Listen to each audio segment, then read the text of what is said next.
Il-Mażunerija qed tibqa' kwistjoni ċentrali fil-kampanja Għall-Kap tal-Partit Nazzjonalista.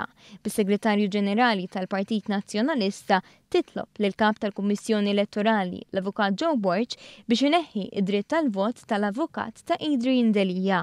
Dan wara li l-Avukat Azzopardi ammetta li kien membru tal-Oġoġ tal-Mażuni u sansitra kien ippubblikat ritratt tiegħu bil-fardal fuq Newsbook. Azzopardi huwa wieħed mill-eqreb kollaboraturi ta' Adrian Delia. Sansitra fl-aħħar ġimgħat tkellem f'ismu bħala rappreżentant legali f'aktar minn okkażjoni waħda. One News jista' jikkonferma li miegħu għadda wkoll sigħat fis-satra tal-lejl, iħejji d-difiża tiegħu minn akkużi li għandu qudiemu u anke biex lestew libelli li kienu ppreżentati f'isem Delia. Azzopardi qal li llum m'għadux membru tal-Loġġa tal-Mażuni u dan kien segwit bir-ritratt tiegħu ta' meta kien membru. Pubblikazzjoni fuq is-sit elettroniku tal-aħbarijiet tal-Knisja f'Malta li fit-tellieqa tmexxija tal-Partit Nazzjonalista wkoll qed tilab il-logħba, anki jekk hemm xi interessi jiġbdu b'nadi differenti.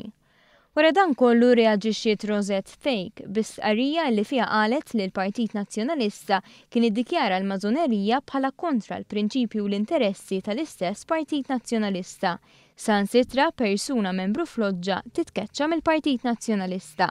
Kien għalhekk li Azzopardi tkeċċa u issa qed jingħad li s-Sibt mhux se jivvota.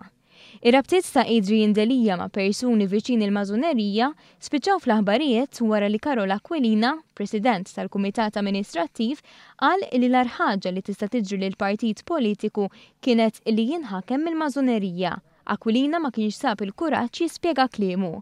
Però imbagħad ħareġ ritratt ta' Adrian Delia ma' żewġ attivisti kbar tal-Partit Nazzjonalista mill-Ħamrun li suppost kienu tkeċċew mill-Partit Nazzjonalista wara li nqabdu li huma membri fl-Loġġa tal-Mażuni. Tkeċċija li mid-dera ma kienx effettiva għaliex baqgħu attivisti u sansitra bid-dritt tal-vot fl-ewwel round tal-elezzjoni Għall-Kap. F'dan il-każ ukoll Rosette Fake talbet li jisimhom jitneħħa minn dawk bid-dritt tal-vot u swaba puntaw lejn l-Assistent Segretarju Ġenerali Jean-Pierre De Bono li kienu li ħallihom fil-lista. Bekk ftit jiem qabel il-vot qed tissokta ġlieda ta' min hu jew mhuwiex mal-Mażuni.